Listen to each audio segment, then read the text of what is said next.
नमस्कार, exam happy by Jharkhand channel में आपका स्वागत है। तो दोस्तों जुड़ चुका हूं मैं यहां पर आप सभी के लिए झारखंड शिक्षक पात्रता परीक्षा 2024 की तैयारी को लेकर के। तो आपको बताते चले झारखंड शिक्षक पात्रता परीक्षा 2024 बहुत ही जल्द आपका यहां पर होने जा रहा है। इतने कम समय में आपकी तैयारी करने में बहुत ही यहां पर दिक्कत हो सकती है। आपको बताते चले इसी के साथ बाज़ार में बहुत तरह के बाज़ारू किताब प्रैक्टिस बुक आ गए हैं और आप क्या करेंगे कि यहीं से बाज़ारू किताब या प्रैक्टिस वर्क बुक लेकर के आप तैयारी करेंगे और उस तैयारी के बाद आपका यहाँ पर रिजल्ट होने वाला है 0। ठीक है, तो आपको बता देते हैं कि यदि आप झारखंड शिक्षक पात्रता परीक्षा चाहे आप 1 to 5 या 6 to 8 किसी में भी परचम लहराना चाहते हैं तो अभी न्यू सिलेबस के अनुसार आपको यहाँ पर जो है जैक परीक्षा ले रही है और जैक जो भी परीक्षा लेती है आप अनुकरण कीजिएगा 2013 का या 2016 का। तो आपका सारा प्रश्न जो था वो जेसीईआरटी या जैक की किताब से आए हुए थे, लेकिन फिर भी लोगों ने बहुत तरह तरह के यहाँ पर परीक्षाओं का किताब पढ़ा जिसमें रिजल्ट बहुत ख़राब हुआ था। लेकिन जिन लोगों ने यहाँ पर जेसीईआरटी टेक्स्ट बुक का पढ़ा था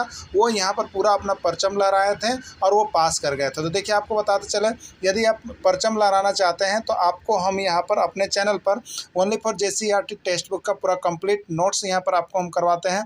उसके साथ ही साथ आपको यहाँ पर पूरा तैयारी उसका पीडीएफ, उसके साथ उसका रिकॉर्डेड क्लास, उसके बाद लाइव क्लास, उसके बाद ऑफलाइन सारी चीज़ें हम आपको यहाँ पर प्रोवाइड करते हैं। तो आप जेटेट की तैयारी करना चाहते होंगे और 1 से 5 या 6 से 8 में परचम लहराना चाहते होंगे तो आप अभी हमारे यहाँ से कोर्स लेकर के जुड़ सकते हैं। तैयारी शुरू कर दी गई है।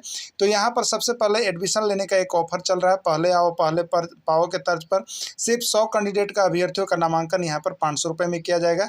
यानी 1 से 5 में आप नामांकन कराना चाहते हैं तो 500 रुपये लगेंगे और 6 से 8 में नामांकन किसी भी सब्जेक्ट में करना चाहते हैं तो आपको 500 रुपये यहाँ पर लग रहा है। आप जल्दी से अपना नामांकन कर लेंगे और जेसीईआरटी टेक्स्ट बुक पर आधारित सारे नोट्स पीडीएफ देखना नहीं भूलेंगे। आपको एक बार फिर हम बता देते हैं अभी आकलन परीक्षा हुई उसमें इस नोट से जितने लोगों ने एडमिशन लिया था उनका रिजल्ट बहुत ही अच्छा रहा है। अगर किसी ने लिया है तो आप पता कर सकते हैं। और सहायक आचार्य का पेपर 3 का भी अभी जो कंडक्ट ये नोट्स चल रहा था उसमें भी बहुत ज़्यादा प्रश्न आपको यहाँ से हूबहू भिड़े हैं इससे। तो आपका आगे जेटेट में भी भिड़ने वाला है। आप सभी सिर्फ जुड़ जाइएगा क्योंकि यहाँ विभिन्न राज्यों के जेटेट परीक्षा का हल प्रश्न पत्र भी आपको हम प्रैक्टिस के रूप में करवाने वाले हैं। तो परीक्षा देखिए 1-2 दिन 3 दिन भी बचा है तो आप यहाँ से अगर आप नहीं क्लासेस ज्वाइन कर पाएँ तो आप लास्ट में देखिए 499 रुपये में नोट्स यहाँ से आपको मिलेंगे। आप लेकर के जरूर परचेज करके वह परीक्षा में जाने से पहले पढ़ लीजिएगा। यदि कम पढ़कर ज़्यादा कम प्रश्न पढ़कर और ज़्यादा अंक उठाना चाहते हैं तो आपके पास मात्र एक ही ऑप्शन एक ही है, वो है आपका जेसीईआरटी टेक्स्ट बुक। तो आप देखना नहीं भूलेंगे। यदि आप नोट्स बना लिए हैं तो बहुत अच्छा बात है, अगर नहीं बनाए हैं तो आप यहाँ से एडमिशन ले लीजिएगा या नहीं तो यहाँ से नोट्स परचेज करके एक बार अवश्य पढ़ लीजिएगा। क्या रमन पढ़ रहा है यह किस प्रकार का वाक्य है आपको बताना है। क्या रमन पढ़ रहा है यह किस प्रकार का वाक्य आपको बताना है। विधानवाचक वाक्य, नकारात्मक वाक्य, प्रश्नवाचक वाक्य या कोई नहीं। ठीक है, तो देखिए सबसे पहला वाक्य पहचानने का तरीका है कि वाक्य में प्रश्नवाचक शब्द, वाक्य में अगर प्रश्नवाचक शब्द लगा हुआ है तो प्रश्नवाचक शब्द में कौन कौन आता है। प्रश्नवाचक शब्द में आ गया क्या, कब, कौन, कैसे, ये सब कुछ भी आ गया तो आप समझिएगा कि प्रश्नवाचक शब्द है और प्रश्नवाचक शब्द आ गया तो वो जो होगा प्रश्नवाचक वाक्य होगा। इसमें देखिए एक और पहचान है, प्रश्नवाचक चिन्ह। अगर किसी वाक्य में इस तरह का चिन्ह लग गया तो ये प्रश्नवाचक चिन्ह है तो इसको हम लोग प्रश्नवाचक वाक्य में डालेंगे। इसका राइट आंसर प्रश्नवाचक वाक्य हो जाएगा। ठीक है, चलिए नेक्स्ट देखिएगा। कमल किस प्रकार का शब्द है। कमल किस प्रकार का शब्द है। रूढ़ शब्द, यौगिक शब्द, योगरूढ़ शब्द या कोई नहीं। ठीक है, कमल किस प्रकार का शब्द है। याद रखिएगा रूढ़, यौगिक, योगरूढ़ यहाँ से भी एक प्रश्न आएगा और इसका भी क्लासेज आपको यहाँ पर इंड कर दिया गया है। बहुत सारी क्लासेज आपकी जो है यहाँ पर समाप्त कर दी गई है। आपको सिर्फ जुड़ने की आवश्यकता है। यहाँ से सारा नोट्स और पीडीएफ आपको एक बार कंप्लीट मिलेगा, आप पढ़ लीजिएगा। रूढ़ शब्द, यौगिक शब्द, योगरूढ़ शब्द। देखिए रूढ़ शब्द क्या है, ये स्वतंत्र होते हैं। इसको जो होता है 2 या 2 से अधिक भागों में हम लोग नहीं तोड़ते हैं। ठीक है, जैसे अगर यहाँ पर कहें लोटा, अगर यहाँ पर कहें पंकज, तो ये सभी जो है आपको स्वतंत्र है, इसको तोड़ नहीं सकते हैं, तो ये रूढ़ शब्द है। लेकिन यौगिक शब्द यहाँ पर 2 शब्द से मिल करके बने होंगे, उसको यौगिक शब्द कहेंगे हम लोग। ठीक है, और योगरूढ़ शब्द वे यौगिक शब्द जिसका विशेष अर्थ निकलता है उसको यहाँ पर योगरूढ़ शब्द से कहेंगे। ठीक है, जैसे यहाँ पर अगर कहेंगे पीताम्बर, पीताम्बर तो पीला और जोड़ अंबर। ठीक है, राजकुमार, राज और जोड़ कुमार, तो ये एक अर्थ अलग निकलेगा, ठीक है, अलग अर्थ निकलेगा। तो योगरूढ़ में जाओगे तो ये पीताम्बर हो गया, पीला, तो ये एक विशेष अर्थ निकल रहा है विष्णु भगवान के सेंस में, तो ये योगरूढ़ शब्द हो जाएगा, ठीक है। यौगिक शब्द जो दो से मिलकर बना है, और रूढ़ शब्द जिसका खंडन हम लोग नहीं कर सकते हैं, जो स्वतंत्र होता है, रूढ़ शब्द होता है, इसलिए कमल का खंडन नहीं करेंगे, ये रूढ़ शब्द में चला जाएगा, ठीक है। चलिए अगला देखिएगा, त्रिफला में कौन सा समास है? त्रिफला में कौन सा समास है? तत्पुरुष समास, द्विगु समास, द्वंद्व समास या बहुब्रीहि समास? त्रिफला में कौन सा समास है? तत्पुरुष, द्विगु, द्वंद्व या बहुब्रीहि, ठीक है। त्रिफला में देखिए क्या होता है, याद देखिए, त्रिफला, त्रिफला में हो गया तीन फलों का समाहार, इसका विग्रह करते हैं हम लोग, तीन फलों का समाहार होता है, ठीक है। और यहाँ पर तीन में देखिए, तीन क्या चीज़ है? ये संख्यावाचक है। क्या है? संख्यावाचक। तो जो संख्यावाचक जितने भी रहते हैं उसको हम लोग द्विगु समास में डालते हैं, द्विगु समास में, ठीक है, क्योंकि त्रिफला का कोई विशेष अर्थ नहीं निकल रहा है। अगर विशेष अर्थ निकलता है तो उसको बहुब्रीहि में डालते हैं, लेकिन त्रिफला में सिर्फ यहाँ संख्यावाचक निकल रहा है, इसलिए उसको द्विगु में डालिएगा। द्विगु मने द्विगु मने दो, तो ये भी संख्यावाचक, और संख्यावाचक वाली चीज़ें द्विगु में जाता है, तो द्विगु समास हो जाएगा, ठीक है। चलिए नेक्स्ट है, जो देखने में प्रिय लगता हो उससे क्या कहते हैं? जो देखने में प्रिय लगता हो उससे क्या कहते हैं? प्रिय पात्र, समदर्शी, प्रियदर्शी, इनमें से कोई नहीं। तो जो देखने में प्रिय लगता है उसको हम लोग कहते हैं प्रियदर्शी। क्या कहते हैं उसको? प्रियदर्शी कहते हैं। अगला प्रश्न है, आसान न मानने वाले को क्या कहते हैं? प्रश्न बहुत ही एमबीबीआई है, यूपी टेट में तो आया ही है, बाकी अन्य राज्यों के भी शिक्षक पात्रता परीक्षा में पूछ दिया गया है। एहसान न मानने वाले को क्या कहते हैं? या उपकार न मानने वाले को क्या कहते हैं? प्रश्न इसी तरह से घुमा के रहता है, ठीक है। तो जो उपकार को मानता है उसको हम लोग कहते हैं कृतज्ञ। क्या कहते हैं? जो किए हुए कार्य को मानता है, जो किए हुए एहसान को मानता है, जो किए गए उपकार को मानता है, उसको कृतज्ञ कहते हैं। और इसके जस्ट अपोजिट, जो आसान को नहीं मानता है, जो किए गए उपकार को नहीं मानता है, उसको हम लोग कहते हैं कृतधन। क्या कहते हैं? कृतधन। तो दोनों में याद रखिएगा, कृतज्ञ और कृतधन दोनों में यही अंतर है, ये किए गए उपकार को मानता है, ये किए गए उपकार को नहीं मानता है, ठीक है। चलिए नेक्स्ट प्रश्न देखिएगा, चिरायु शब्द में प्रयुक्त उपसर्ग है। उपसर्ग और प्रत्यय को देख लीजिएगा, उपसर्ग प्रत्यय पढ़ के ही आपको जाना है, क्योंकि इसके बिना काम नहीं चलेगा, ठीक है। तो उपसर्ग प्रत्यय को आप सभी देख लेंगे। उपसर्ग प्रत्यय का वीडियो समाप्त कर दिया गया है, फिर भी यहाँ पर आपको हम बता देते हैं। देखिए, उपसर्ग और प्रत्यय अगर देखना हो तो सबसे पहले जो वाक्य दिया गया है, जो शब्द दिया गया है, उसका संधि विच्छेद कर लीजिए। चिरायु में क्या होगा? चीर, चीर जोड़ आयु होगा। क्या होगा? चीर जोड़ आयु होगा ना। अब ये प्लस जो है आपको मेन सेंटर है, अब प्लस के पहले वाला जो पहले आया उपसर्ग और जो बाद में आया प्रत्यय, ठीक है। तो चिरायु में प्रत्यय अगर पूछेगा कौन है तो आयु बोलना है, और चिरायु में उपसर्ग अगर पूछेगा कौन है तो चीर बोलना है। जो पहले लगा उपसर्ग और जो बाद में लगा प्रत्यय, तो चीर उपसर्ग है, आयु प्रत्यय है। पूछा आपसे उपसर्ग है तो आंसर यहाँ देखिए चीर है डी में, तो राइट आंसर इसका डी हो जाएगा, ठीक है, राइट आंसर डी हो जाएगा। इत्यादि का सही संधि विच्छेद है। इत्यादि का सही संधि विच्छेद है। इत जोड़ आदि, इत जोड़ आदि, इति जोड़ आदि, इति जोड़ आदि कौन होगा? ठीक है, तो इत्यादि का सही संधि विच्छेद क्या होगा? इति जोड़ आदि। क्या होगा? इति जोड़ आदि होगा सही संधि विच्छेद। वर्णमाला कहते हैं शब्द को, शब्द समूह को, शब्द गणना को, वर्णों के व्यवस्थित समूह को क्या कहते हैं? किसको कहते हैं? तो वर्णों के व्यवस्थित या वर्णों के क्रमबद्ध समूह को हम लोग वर्णमाला के नाम से जानते हैं, ठीक है, वर्णमाला के नाम से जानते हैं। उलट फेर होना का अर्थ है, उलट फेर होना का अर्थ है हिंसा होना, करवट लेना, अपेक्षा के विरुद्ध काम करना, परिवर्तन होना, ठीक है। तो उलट फेर होना का अर्थ क्या है? हिंसा होना, करवट लेना, अपेक्षा के विरुद्ध होना, परिवर्तन होना, ठीक है। उलट फेर होना का मतलब क्या हो जाना? परिवर्तन हो जाना, एक दूसरे से अलग हो जाना। तो उलट फेर होना मतलब परिवर्तन होना, इसका आंसर हो जाएगा, ठीक है। चलिए अगला, अनुराग का विलोम शब्द है। अनुराग का विलोम शब्द है। समृद्धि, अराग, विराग कोई नहीं, ठीक है। तो अनुराग का विलोम यानी उल्टा क्या होगा, तो अनुराग का उल्टा हो जाएगा विराग, क्या हो जाएगा, विराग हो जाएगा, ठीक है। भागीरथ का पर्यायवाची शब्द है, भागीरथ का पर्यायवाची शब्द है गंगा, सरिता, यमुना, निर्झरनी। कौन है, कौन जो है पर्यायवाची शब्द है, ठीक है। तो भागीरथ का पर्यायवाची शब्द कौन हो जाएगा, यहाँ पर गंगा हो जाएगा, ठीक है। तो इस तरह से हम विभिन्न राज्यों के शिक्षक पात्रता परीक्षा के प्रश्नों को भी देखेंगे किस तरह से आया है, क्योंकि यहाँ पर हमें पात्रता परीक्षा पास करना है तो विभिन्न राज्यों का हमें देखते रहना होगा। तो हम सभी तरह का यहाँ पर पूरी तैयारी करवा रहे हैं, आप सिर्फ हमारे साथ जुड़ जाइएगा। सारा नोट्स और पीडीएफ यहाँ से परचेज कर लीजिएगा। अभी तक का सबसे अच्छा हैंड रिटेन नोट्स यहीं से आपको मिल रहा है, जो कि JCERT का क्लास 6 to 10 तक का आपको कंप्लीट करवा दिया गया है। धन्यवाद। उच्चारण में प्रयुक्त संधि का नाम क्या है, उच्चारण में संधि एक रहेगा, आप इसको ठीक से देख लीजिएगा। ये छत्तीसगढ़ में पूछे गए हैं, अभी तक 3 बार में जो ग्रामर में आया वो देख लीजिए। आपको कल यूपी का भी हम दिखाए हुए थे, उसी तरह से MP का भी, सारे जगहों का हम प्रश्न पत्र दिखा देते हैं। उसके बाद आपको लगेगा कि इस तरह का आ रहा है तो हमारा भी इस तरह का आएगा, ठीक है। उच्चारण में प्रयुक्त संधि का नाम है, तो उच्चारण का संधि विच्छेद कीजिएगा तो क्या होगा, उत, क्या होगा आपका, उत जोड़ चारण, उत जोड़ चारण, ठीक है। ये बन जाता है उच्चारण, यही बनता है ना। तो देखिए इसमें क्या है, तो ये भी यहाँ पर जो आपका है ये व्यंजन संधि है, ठीक है, और ये शुरू भी इसका व्यंजन संधि है।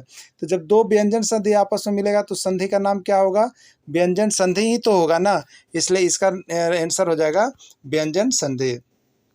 निर्विकार में प्रयुक्त संधि का नाम क्या है, निर्विकार में प्रयुक्त संधि का नाम क्या है। संधि से बहुत अधिक प्रश्न पूछे गए यहाँ पे छत्तीसगढ़ में, देख लीजिए।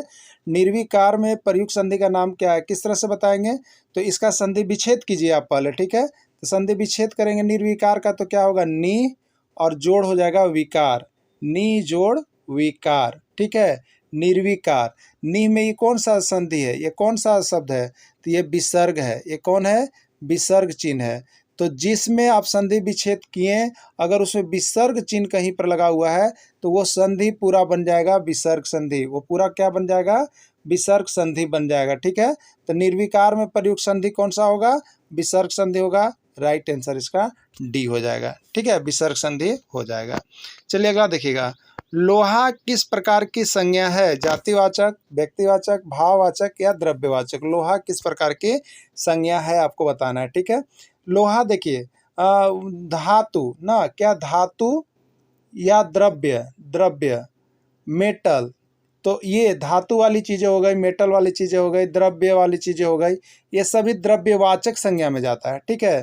तो धातु में आपको यहाँ सोना, चांदी, लोहा, तांबा, पीतल, ये जितना चीज़ भी नाम आ जाएगा वो सभी चीज़ें आपकी किस में चली जाएगी, द्रव्यवाचक संज्ञा में। यानी वैसी चीज़ें जिसकी नाप तौल की जा सकती है, और लिक्विड वाली चीज़ें, ये सारी चीज़ें किस में आती है, आपको द्रव्यवाचक संज्ञा में चला जाता है। तो ये लोहा जो है आपका द्रव्यवाचक संज्ञा में जाएगा, ठीक है।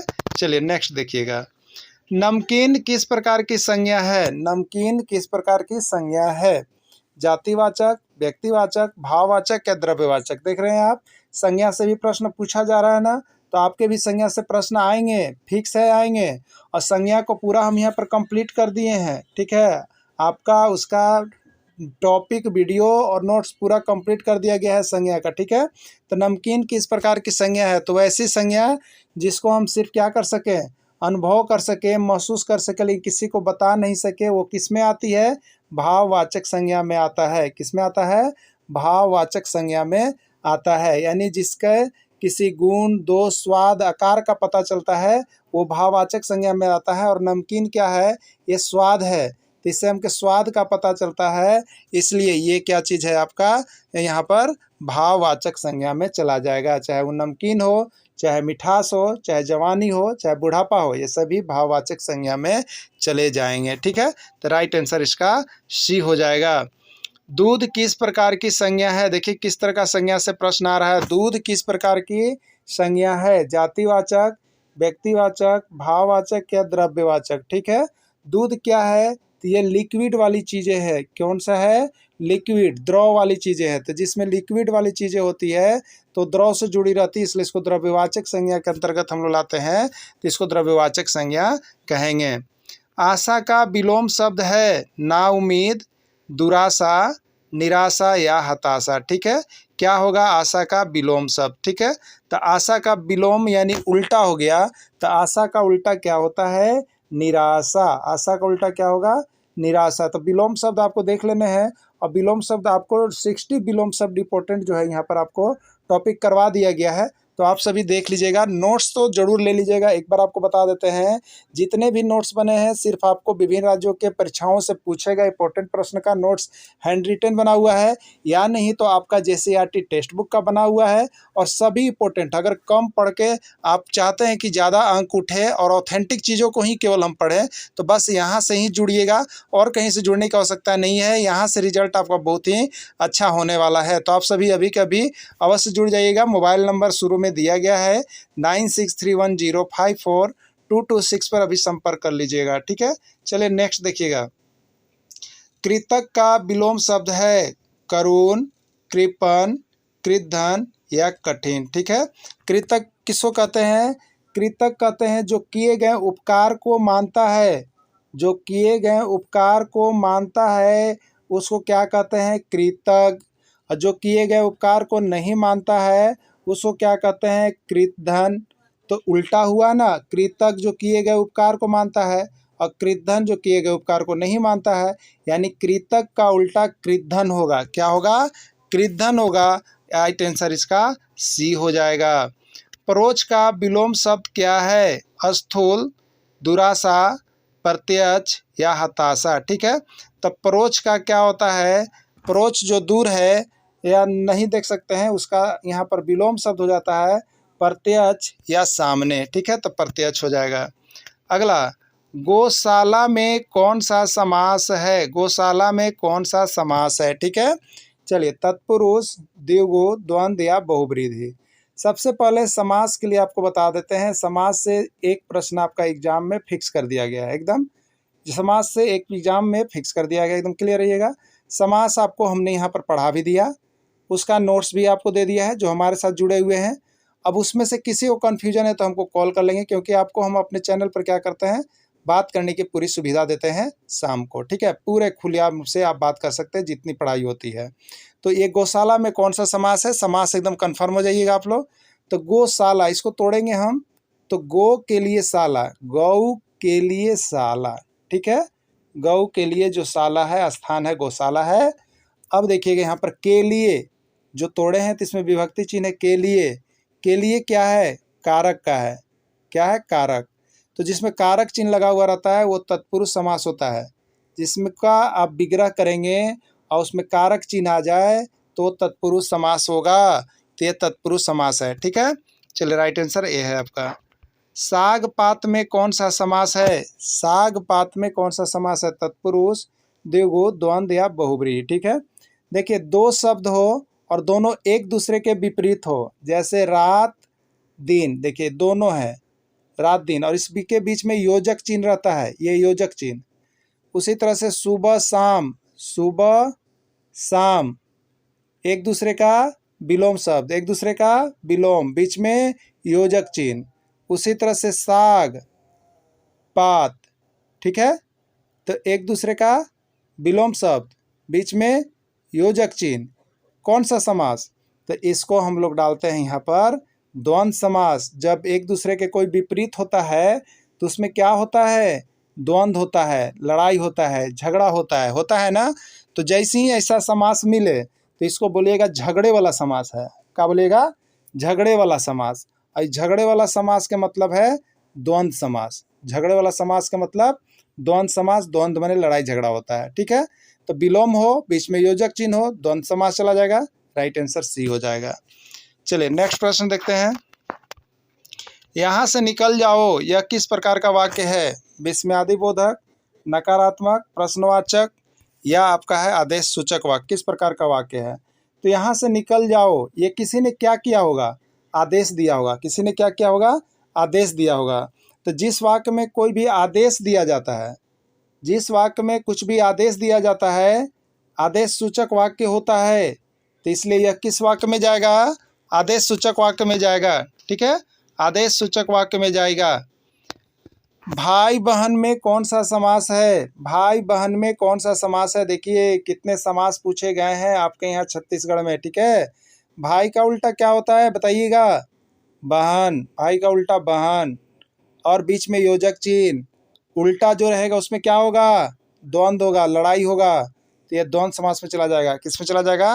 द्वंद्व समास में चला जाएगा आपका, ठीक है। वस्तु जो नाशवान हो उससे क्या कहेंगे आप, ठीक है। अलौकिक है, अमर है, शाश्वत है, नश्वर है। एमपी टेट में आया हुआ प्रश्न का आपको हिंदी का यहाँ पर हम महत्वपूर्ण प्रश्न करवा रहे हैं, ठीक है। किसका? एमपी टेट में जो प्रश्न हिंदी ग्रामर के अंतर्गत पूछे गए थे उसका कलेक्शन यहाँ पर आपको करके हम दे रहे हैं, ठीक है। इसी तरह से इसके पहले आपने यूपी टेट का भी हिंदी का प्रश्न देख लिया है, सीजी टेट का भी हिंदी का प्रश्न देख लिया है ना। अब इसका आगे देखेंगे हम लोग। तो देखिए यहाँ पर प्रश्न है, वह वस्तु जो नाशवान हो उसे क्या कहेंगे? अलौकिक, अमर, शाश्वत या नश्वर, ठीक है। तो जो वस्तु नाशवान हो उसके लिए एक शब्द आएगा नश्वर। उसको क्या कहेंगे हम लोग? नश्वर कहेंगे, ठीक है। चलिए नेक्स्ट प्रश्न देखिएगा। वनवास में कौन सा समास है? वनवास में कौन सा समास है? देखिए समास को हमने यहाँ पर दो टॉपिक पूरे करवा दिए हैं, ठीक है। यानी दो वीडियो इसका कंप्लीट करवाया गया है, दो नोट्स इसका कंप्लीट करवाया गया है। इसके बाद भी समास में दिक्कत है तो आप यहाँ से जो इतना भी प्रैक्टिस सेट करवाया जाएगा उसको देख लीजिएगा। इसके बाद आपको समास से कोई भी प्रॉब्लम नहीं रहेगा, क्योंकि सभी राज्यों के शिक्षक पात्रता परीक्षा में समास आपको छोड़ने वाला नहीं है। तो इसलिए आपका जेटेट परीक्षा में भी समास से 2 प्रश्न होगा, ठीक है। तो वनवास में कौन सा समास है आपको बताना है? तत्पुरुष, द्विगु, द्वंद्व या बहुब्रीहि, ठीक है। तो देखिए यहाँ पर तत्पुरुष समास में क्या होता है? तो तत्पुरुष समास में जब हम समास का विग्रह करेंगे तो कारक चिन्ह आएगा। क्या चिन्ह आएगा? कारक चिन्ह, ठीक है। तो कारक चिन्ह जिसमें विग्रह करने पर आएगा उसको तत्पुरुष समास में डालिएगा, ठीक है। तो यहाँ पर वनवास का विग्रह कीजिए, आप वनवास को विग्रह कीजिएगा तो क्या होगा? वन को वास, जो वन में वास करता है उसको वनवास कहते हैं, ठीक है। तो यहाँ पर को जो है कारक चिन्ह है। को कौन सा चिन्ह है? कारक चिन्ह है। तो इसी को के आधार पर यह तत्पुरुष समास इसका सही आंसर हो जाएगा।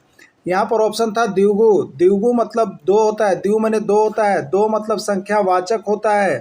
तो जितना भी संख्यावाचक चीज आएगा, जैसे यहाँ पर आप कह सकते हैं त्रिभुज, यहाँ पर कह सकते हैं चतुर्भुज, ये सभी द्विगु समास में जाएगा, ठीक है।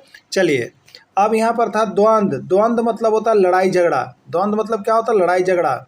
लड़ाई झगड़ा कब होता है? जब आप एक दूसरे के अपोजिट होते हैं, एक दूसरे में तालमेल नहीं बैठता है, ठीक है। तो यही चीज़ द्वंद्व होता है। तो द्वंद्व में दोनों शब्द एक दूसरे के अपोजिट होंगे। जैसे यहाँ पर अगर मरना तो दूसरा कहेगा नहीं हमको जीना है, तो मरना जीना, ये जो है आपका द्वंद्व हो गया, ठीक है। रात तो दूसरा कहेगा रात नहीं अभी दिन है, लड़ाई हो जाएगा। तो रात और दिन दोनों विपरीतार्थक शब्द हैं और इसके बीच में योजक चिन्ह लगा है, तो ये द्वंद्व समास होता है। क्लियर? अब बहुब्रीहि समास में क्या होता है? उसका विशेष अर्थ निकलता है। चलिए अगला है, साहित्य से संबंध रखने वाला को क्या कहते हैं? साहित्य से संबंध रखने वाला को क्या कहते हैं? परकिया, नाटककार, लेखक या साहित्यिक, ठीक है। तो जो साहित्य से संबंध रखता है उसको साहित्यिक कहते हैं। और अभी तक ये प्रश्न 101 बार आपका हिंदी सेक्शन के अंतर्गत देखिएगा तो प्रश्न पूछा जाता है, ठीक है, प्रश्न पूछा जाता है। अगला है, शिक्षक किस प्रकार की संज्ञा है? शिक्षक किस प्रकार की संज्ञा है आपको बताना है। व्यक्तिवाचक, जातिवाचक, भाववाचक या समूहवाचक। शिक्षक किस प्रकार की संज्ञा है? तो देखिए शिक्षक से यहाँ पूरे शिक्षक एक जाति का बोध हो रहा है, इसलिए शिक्षक जो है आपका जातिवाचक संज्ञा में चला जाएगा। अगर यहीं शिक्षक का नाम दिया होता तो वो व्यक्तिवाचक संज्ञा में जाता, लेकिन यहाँ एक शिक्षक पूरे समुदाय का बोध करा रहा है, पूरे जाति का बोध करा रहा है, इसलिए वो जातिवाचक संज्ञा में चला जाएगा। नेक्स्ट प्रश्न देखिएगा, इनमें संयुक्त व्यंजन कौन सा है? संयुक्त व्यंजन कौन सा है आपको बताना है, ठीक है। तो इसके पहले देखिए व्यंजन वर्ण और स्वर वर्ण से संबंधित सारा यहाँ पर PDF आपको समाप्त कर दिया गया है, सारा महत्वपूर्ण प्रश्नों को कंप्लीट करवा दिया गया है, ठीक है। तो उसमें आपको संयुक्त व्यंजन के बारे में बताया गया है, लेकिन यहाँ पर देख लीजिए संयुक्त व्यंजन किसको कहते हैं? तो संयुक्त व्यंजन आपको यहाँ पर छ, त्र, ज्ञ और स्र, ये 4 व्यंजन जो है ये संयुक्त व्यंजन होते हैं, क्योंकि इसमें 2 व्यंजन आपस में जुड़ करके बनते हैं। जैसे छ के लिए क और स लेंगे हम लोग, ठीक है।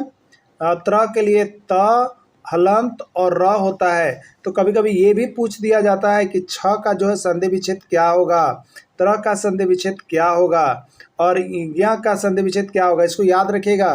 तो ये सारा चीज़ आपको जो है कंप्लीट करवा दिया गया है, आप उस वीडियो में जा कर के देख लीजिएगा। यहाँ तो आपको हम दिखा रहे हैं कि मध्य प्रदेश शिक्षक पात्रता परीक्षा में यानी MP टेट में किस तरह के प्रश्न पूछे गए थे।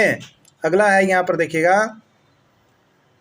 रामचरितमानस किस प्रकार की संज्ञा है। रामचरितमानस किस प्रकार की संज्ञा है आपको बताना है। व्यक्तिवाचक, जातिवाचक, भाववाचक या समूहवाचक, ठीक है।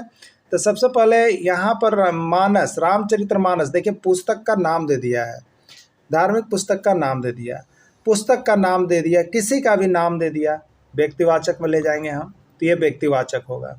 और किसी जाति का, सिर्फ यहाँ पर पूछता है, बोला जाता है कि धार्मिक पुस्तक, तो अगर ये बोला जाता धार्मिक पुस्तक केवल, तो ये आपका जाता जातिवाचक में।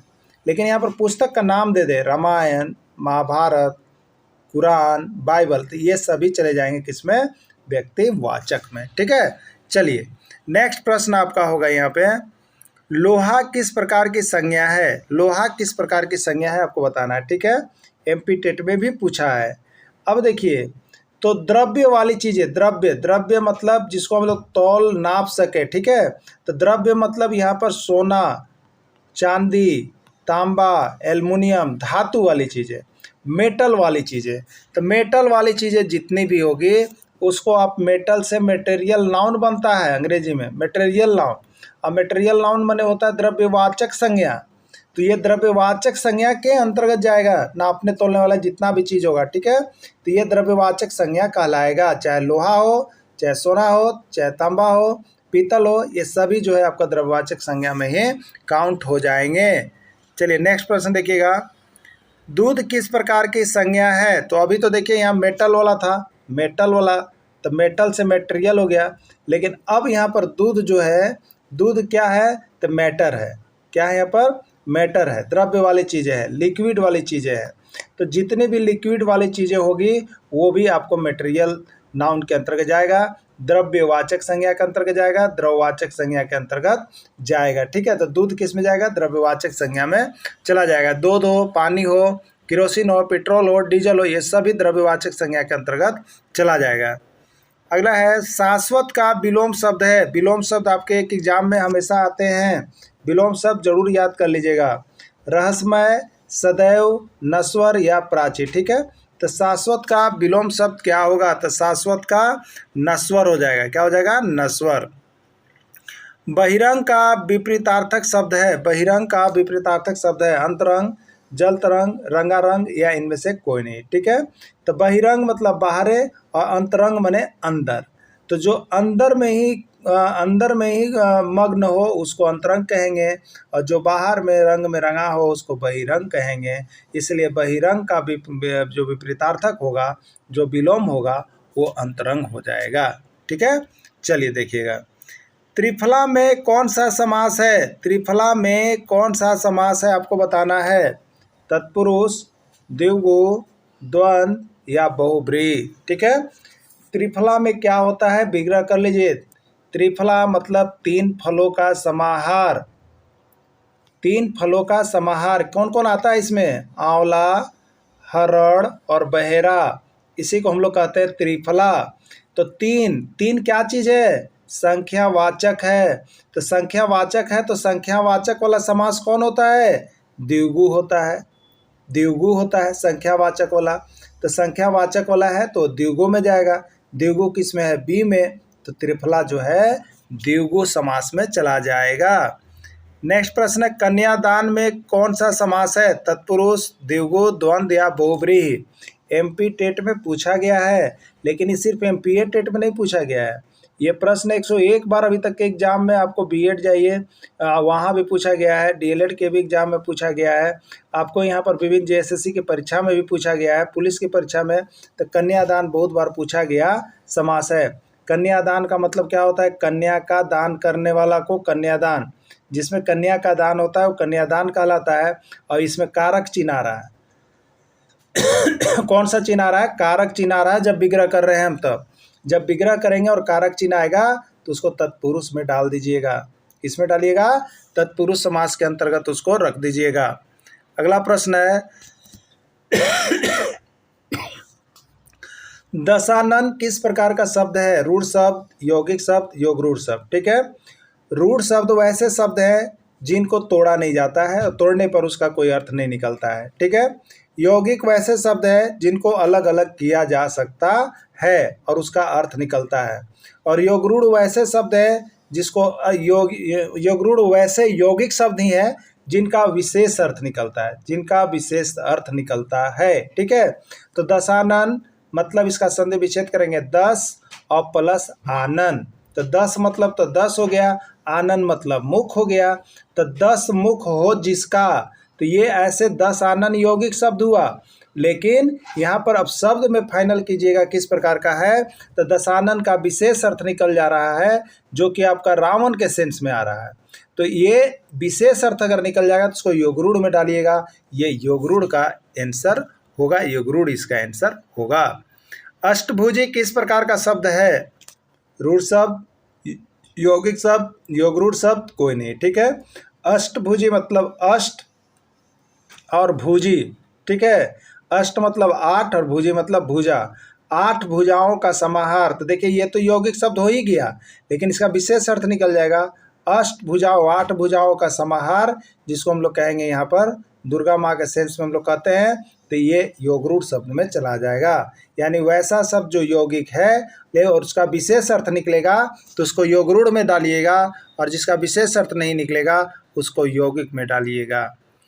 यहाँ से निकल जाओ यह किस प्रकार का वाक्य है? विस्मयादिबोधक वाक्य, नकारात्मक वाक्य, प्रश्नवाचक वाक्य, आदेश सूचक वाक्य। ठीक है, यहाँ से निकल जाओ यह एक किसी आदमी का ऑर्डर है दूसरे आदमी के प्रति, आदेश दे रहा है। ठीक है, आपने खराब काम किया, आपको मालिक ने आदेश दिया कि यहाँ से निकल जाओ। तो ये कैसा वाक्य हुआ? आदेश दिया गया इसलिए आदेश सूचक वाक्य होगा। ठीक है, आदेश सूचक वाक्य होगा। तो बचपन में कौन सा प्रत्यय है? बचपन में कौन सा प्रत्यय है आपको बताना है। बच्चा, पन, चप, अन। ठीक है, बचपन को जब हम यहाँ पर देखते हैं तब बच होता है, बच मूल शब्द, उसमें होता है पन लगा दिए, उसमें क्या लगा दिए? पन लगा दिए। क्या बना? बचपन बना। क्या बना? बचपन बना।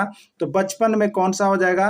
तो यहाँ पर देखिए ये प्लस चिन्ह को देखिएगा, ये प्लस चिन्ह के इधर वाला कहलाता है पहले और इधर वाला कहलाता है बाद में। तो जो बाद में जुड़ता है वो प्रत्यय होता है, जो पहले जुड़ता है उपसर्ग होता है। तो बच के देखिए इधर बाद में जुड़ रहा है इसलिए ये प्रत्यय है, यानी पन प्रत्यय इसका आंसर हो जाएगा, राइट आंसर हो जाएगा यहाँ पर आपका बी।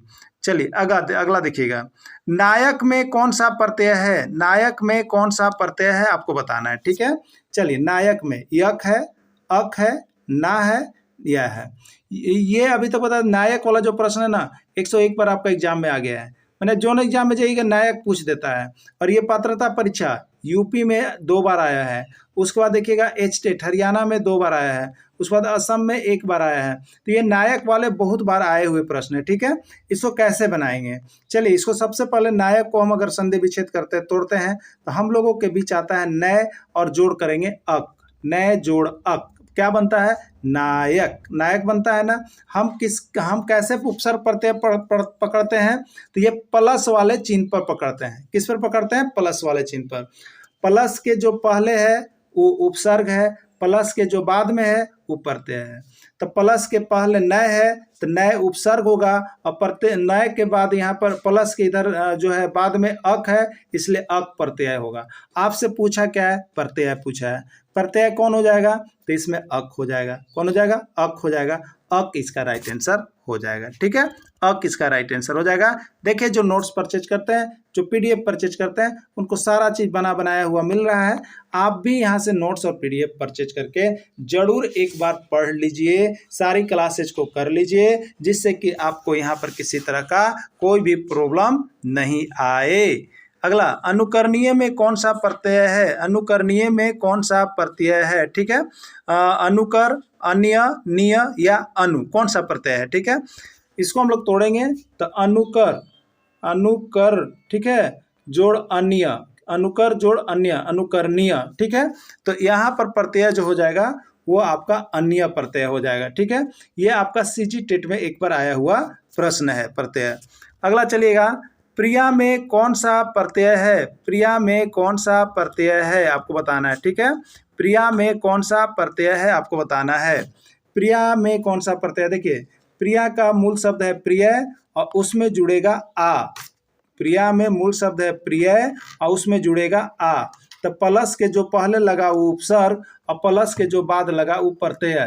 तो प्लस के बाद क्या लगा है? आ लगा है, तो इसमें आ प्रत्यय होगा, यानी राइट आंसर इसका सी हो जाएगा। राइट आंसर सी हो जाएगा। चलिए, स्वाभाविक में कौन सा प्रत्यय है? स्वाभाविक में कौन सा प्रत्यय है आपको बताना है। ठीक है, ये आपका यूपी टेट और सीजी टेट दोनों में पूछा गया प्रश्न है। स्वाभाविक में कौन सा प्रत्यय है? तो इसको बनाएंगे हम लोग, संधि विच्छेद करेंगे तो क्या हो जाएगा? स्वभाव। क्या हो जाएगा? स्वभाव। और देखिए, ये हर्षी दीर्घी याद रखिएगा, इधर से रहेगा तो ये जोड़िएगा और इधर से रहेगा तो दीर्घी जोड़िएगा, दिमाग में रखिएगा। तो इधर अभी क्या जुड़ा है? स्वाभाविक में स्वभाव हो गया और एक हर्षी जुड़ा है, तो हम क्या लेंगे? ये हर्षी लेंगे और क लेंगे, तो स्वाभाविक। ठीक है, तो स्वभाव जोड़ क्या हो जाएगा? एक हो जाएगा। इसका संधि विच्छेद करेंगे हम तो स्वभाव और जोड़ हो जाएगा एक हो जाएगा। ठीक है, ये ई जो किसके लिए आया?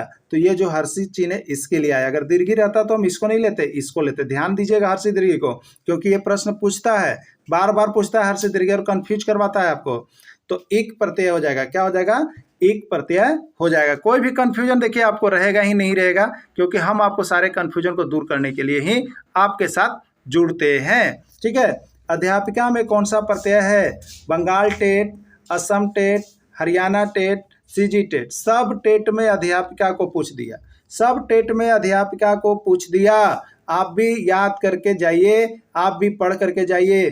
कैसे बनेगा प्रत्यय? कभी भी प्रत्यय का कंफ्यूजन आपके दिमाग में नहीं रहेगा। अगर आपका भी कंफ्यूजन हट गया तो अपने दोस्तों को भी कंफ्यूजन हटाइए, वीडियो को शेयर कीजिए, जिससे कि अधिक से अधिक जेटेट का रिजल्ट आपके सभी मित्रों का हो सके, और क्लासेस तो जरूर ज्वाइन कीजिए। ठीक है, अध्यापिका में कौन सा प्रत्यय है? देखिए, तो अध्यापक होता है, मूल शब्द क्या होता है? अध्यापक। अब उसमें प्लस करेंगे और देखिए हर्षी और दीर्घी। ठीक है, ये रहेगा तो ये लेंगे और ये रहेगा तो ये चिन्ह लेंगे। ठीक है, तो अध्यापक में इक लगेगा, अध्यापक में इक लगेगा, ये वाला इक लगेगा, प्लस के पहले वाला उपसर्ग, प्लस के बाद वाला प्रत्यय, प्लस के बाद है एक। आपसे पूछा प्रत्यय, तो प्रत्यय में इक होगा। इक किस में है? ए में है, ए ही इसका राइट आंसर हो जाएगा। ठीक है, अध्यापिका, सॉरी इसका हो गया अध्यापिका था। ठीक है, अध्यापिका था, अध्यापक इक्का करेंगे, ध्यान नहीं था, इक्का करेंगे। क्या करेंगे? इक्का। अध्यापिका है, अध्यापिक रहता तो क लेते, इक्का करना पड़ता हमको, तो इक्का होगा। ठीक है, तो इक्का किस में है? सी में है, तो ये अध्यापिका का संधि विच्छेद हुआ। नीचे बना हुआ है देखिए, अध्यापिका के लिए अध्यापक जोड़ इक्का, इक्का इसमें प्रत्यय हो गया। ठीक है, अगला, फलित में कौन सा प्रत्यय है? फलित में कौन सा प्रत्यय है आपको बताना है। फलित जो है आपका असम टेट का प्रश्न आया हुआ है। ठीक है, फलित में मूल शब्द देखिए फल, फल और उसमें लगा है इत, उसमें लगा है इत। ठीक है, तो ये फलित होगा। इसमें उप प्रत्यय जो होगा इत होगा। प्लस के पहले ये है, ये प्लस के बाद वाला प्रत्यय होता है, पश्चात होता है, पश्चात में प्र मेरे प्रत्यय। ठीक है, तो इत होगा। अब एक चीज देख लीजिएगा यहाँ पर, जैसे इसी को लिखा हुआ रहता कि फलित, देखिए लिखने में अंतर है, फलित। तो क्या इसका करते हैं? तो इसका हम लोग करते हैं फल और जोड़ कर देते हैं इत। देखिए इत, ये इत होता, ये इत होता, दिमाग में रखिएगा। अगर इधर था तो ये इत लगा, अगर इधर था तो ये इत लगा, ध्यान दीजिएगा जरूर ना। तब फलित में इत प्रत्यय होगा। राइट आंसर क्या हो जाएगा आपका? तो यहाँ पर आपका ये इत हो जाएगा, सी। राइट आंसर इसका सी हो जाएगा। ठीक है, चलिए अगला देखिएगा। जीवित में कौन सा प्रत्यय है? जीवित में कौन सा प्रत्यय है? ठीक है, जीवित में कौन सा प्रत्यय है? देखिए मूल शब्द क्या होता है जीवित के लिए? तो मूल शब्द होता है जीव। जीव, जीव, जीव में जोड़ दीजिए इत, जीव में जोड़ दीजिए इत, बनेगा जीवित। ठीक है, प्लस के पश्चात क्या आया? इत, और प्लस के पहले क्या आया? जीव। ठीक है, तो पश्चात माने प्र माने प्रत्यय, तो प्लस के बाद वाला जो लगा है वो प्रत्यय है, तो इत प्रत्यय होगा। कौन सा प्रत्यय होगा? इत प्रत्यय होगा। एकदम कंफर्म हो लीजिएगा।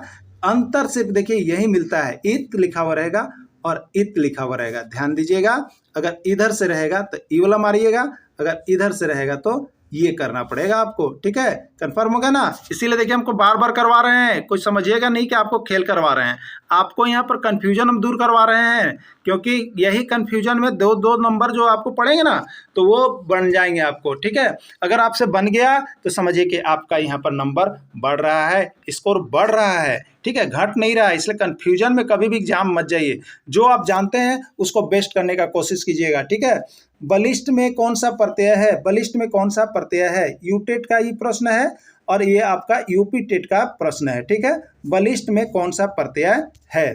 देखिए चलते हैं, बलिष्ठ का यदि हम यहाँ पर तोड़ते हैं तो मूल शब्द जो इसका हो जाएगा बल हो जाएगा। अब बल में जब इष्ट लगेगा, बल में इष्ट लगेगा तो बनेगा बलिष्ठ, बनेगा बलिष्ठ।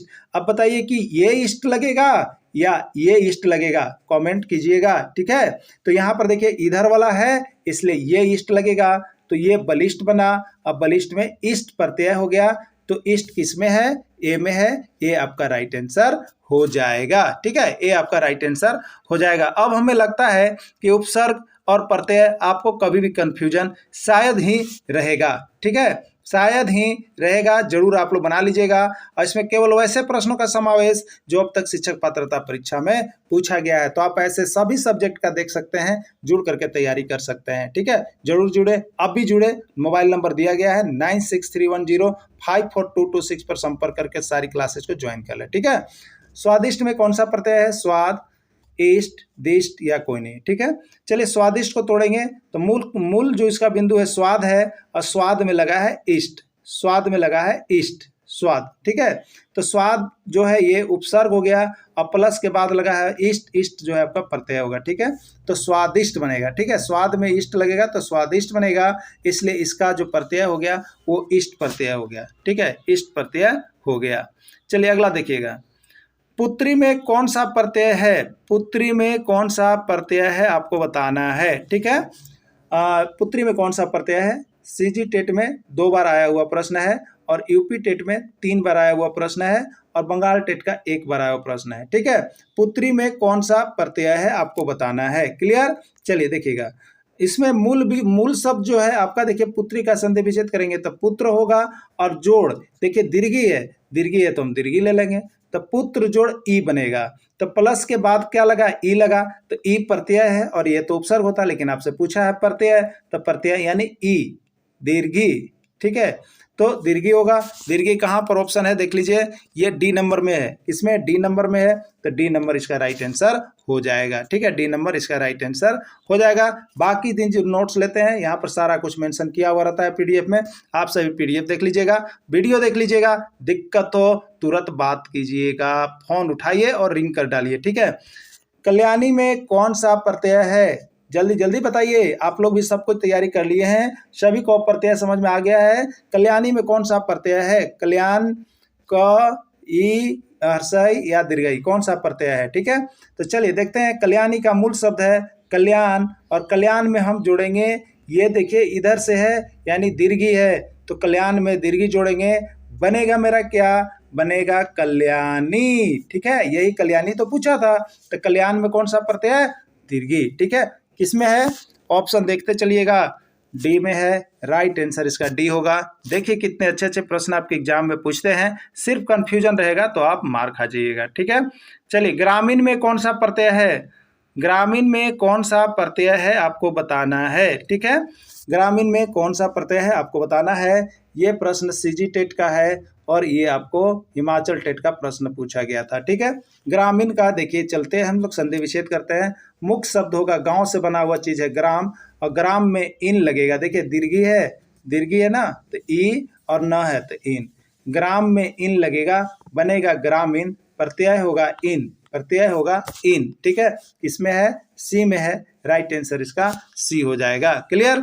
चलिए अगला देखिएगा, भारतीय में कौन सा प्रत्यय है? भारतीय में कौन सा प्रत्यय है आपको बताना है। भारतीय में कौन सा प्रत्यय है आपको बताना है। ठीक है, भारत, य मूल शब्द भारत है, उसमें देखिए क्या लगा हुआ है, इधर से जुड़ा हुआ है तो दीर्घी हो गया, और य लगा हुआ है लास्ट में, य, तो ये य हो गया, य। ठीक है, तो भारत, य तो य होगा, भारत जोड़ य होगा, भारतीय होगा, तो इसका प्रत्यय जो होगा य प्रत्यय लगेगा। ठीक है, चलिए यहाँ पर देखिए बनाया हुआ है इस तरह से, देखिए यहाँ पर क्लियर किया हुआ है, नोट्स ले लीजिएगा, पढ़ लीजिएगा आप लोग। ठीक है, सुंदरतम में कौन सा उपसर्ग है?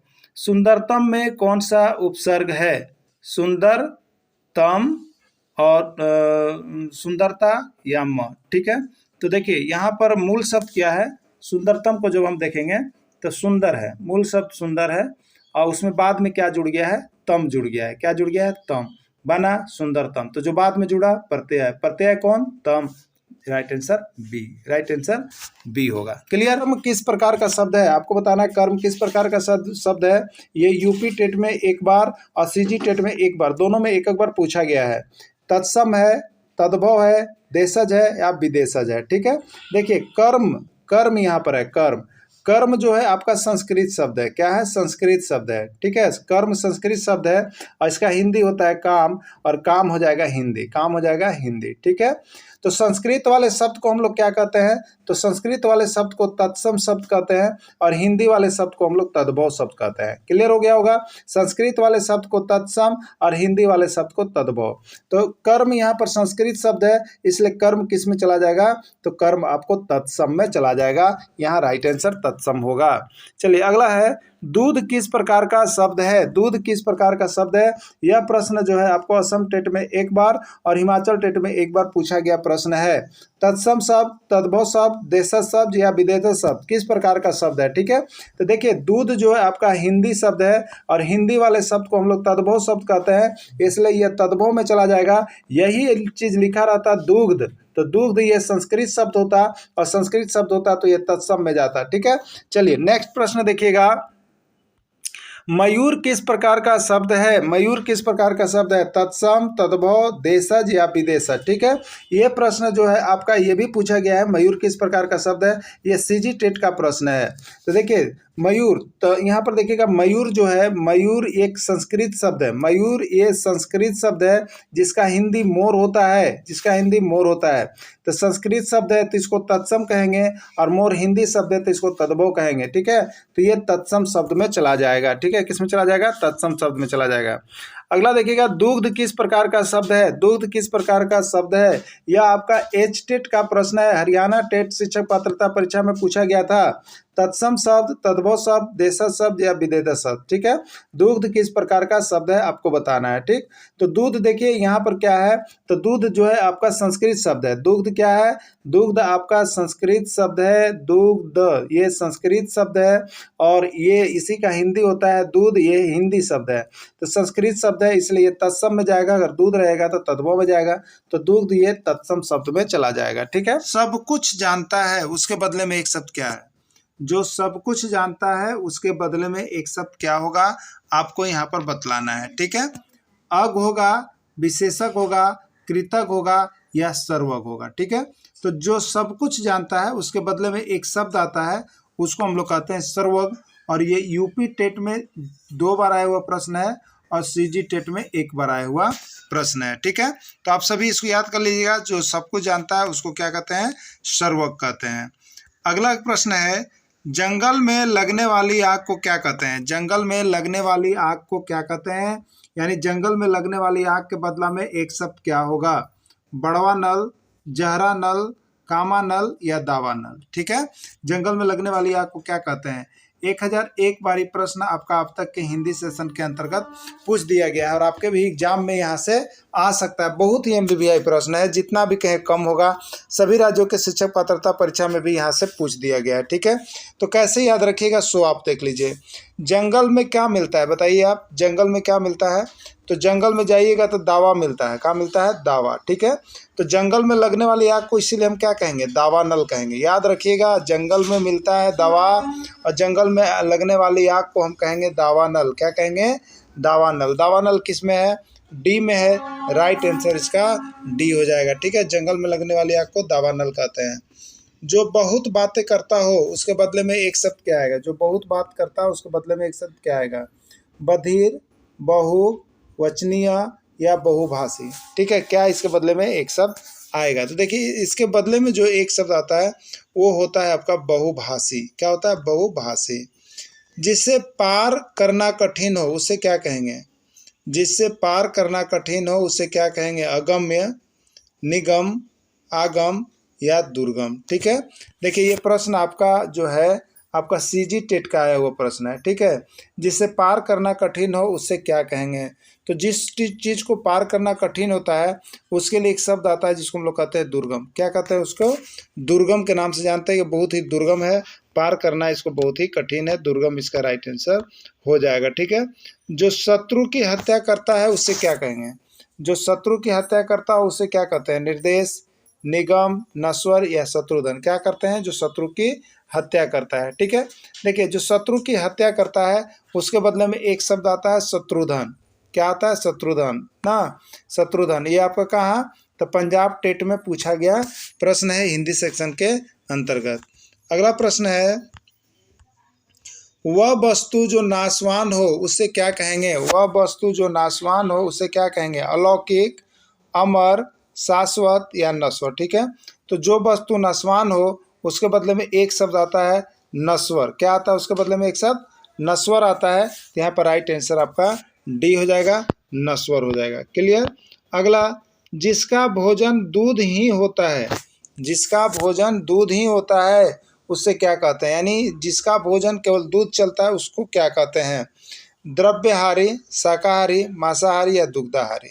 तो देखिए, जिसका भोजन दूध होगा उसको कहेंगे दुग्धाहारी, जिसका भोजन मांस होगा उसको कहेंगे मांसाहारी, जिसका भोजन साग सब्जी होगा उसको कहेंगे शाकाहारी और जिसका भोजन द्रव्य केवल होगा, पानी केवल होगा, उसको द्रव्यहारी कहेंगे। ठीक है, तो जो भोजन दूध में ही होता है, जिसका भोजन दूध ही होता है, तो दूध से होता है जिसका भोजन, तो उसको हम लोग दुग्धाहारी कहेंगे, दुग्धाहारी कहेंगे। ठीक है, चलिए अगला देखिएगा। मोक्ष की इच्छा करने वाले को क्या कहते हैं? मोक्ष की इच्छा करने वाले को क्या कहते हैं? योगी, जिज्ञासु, आस्तिक या मुमुक्ष। क्या कहते हैं इसको? मोक्ष की इच्छा रखने वाले को। ठीक है, तो मोक्ष की इच्छा रखने वाले को मुमुक्ष कहा जाता है। क्या कहा जाता है? मुमुक्ष कहा जाता है। राइट आंसर इसका डी होगा। ठीक है, स्त्री जो अभिनय करती है उसे क्या कहेंगे? स्त्री जो अभिनय करती है उसे क्या कहते हैं? नायिका, नर्तकी, नटी या अभिनेत्री। ठीक है, तो जो स्त्री अभिनय करती हो उसी का नाम होता है अभिनेत्री। उसको क्या कहते हैं? अभिनेत्री, जो फिल्मों में काम करती है। क्लियर। चलिए अगला देखिएगा। जिसके तर्क का कोई जवाब न हो उसे क्या कहते हैं? जोरदार, तीखा, सटीक या अकाट्य। ठीक है, तो जिसके तर्क का कोई जवाब ना हो सके उसको हम लोग यहाँ पर कहते हैं अकाट्य। क्या कहते हैं? अकाट्य कहते हैं। थोड़ा जानने वाले को क्या कहते हैं? थोड़ा जानने वाले को क्या कहते हैं? थोड़ा जानने वाले को क्या कहते हैं? अग, मूर्ख, बहुग या अल्पक। क्या कहते हैं? ये प्रश्न आपका 1001 बार एग्जाम में पूछ दिया गया है। बहुत बार ये प्रश्न आपके एग्जाम में आए हुए हैं, आपका जेटेट में भी आ सकता है। ठीक है, तो देखिए आप इसी तरह के सारे प्रश्नों को यहाँ से कंप्लीट कर लीजिएगा, देख लीजिएगा, जुड़ जाइएगा। एग्जाम से 2 दिन जानने से पहले जैसे आपकी टेक्स्ट बुक का 6 to 10 का नोट्स देख लीजिएगा, जिससे आपका 10 से 20 नंबर अधिक आ सके। ठीक है, थोड़ा जानने वाले को क्या कहते हैं? तो इसका राइट आंसर हो जाएगा अल्पक। क्या हो जाएगा? अल्पक। ठीक है, अगला प्रश्न है, जो सदा दूसरों पर संदेह करता है उसे क्या कहते हैं? जो सदा दूसरों पर संदेह करता है उससे क्या कहते हैं? ठीक है, देखिए ये भी प्रश्न आपका जो है एमपी टेट में एक बार आया हुआ था। एमपी टेट में एक बार आया हुआ था, मध्य प्रदेश शिक्षक पात्रता परीक्षा में पूछा गया था। ठीक है, अब देखिए, जो दूसरों पर संदेह करता है तो इसको देहात में संदेह नहीं, लोग शंका भी कहते हैं। क्या कहते हैं? शंका। ठीक है, तो जो दूसरों पर शंका करता हो, जो दूसरा पर संदेह करता हो, तो उसको हम लोग कहते हैं शंकालु। क्या कहते हैं? शंकालु। ठीक है, तो शंका करता है, यहाँ याद रखिएगा, संदेह मतलब शंका या संदेह।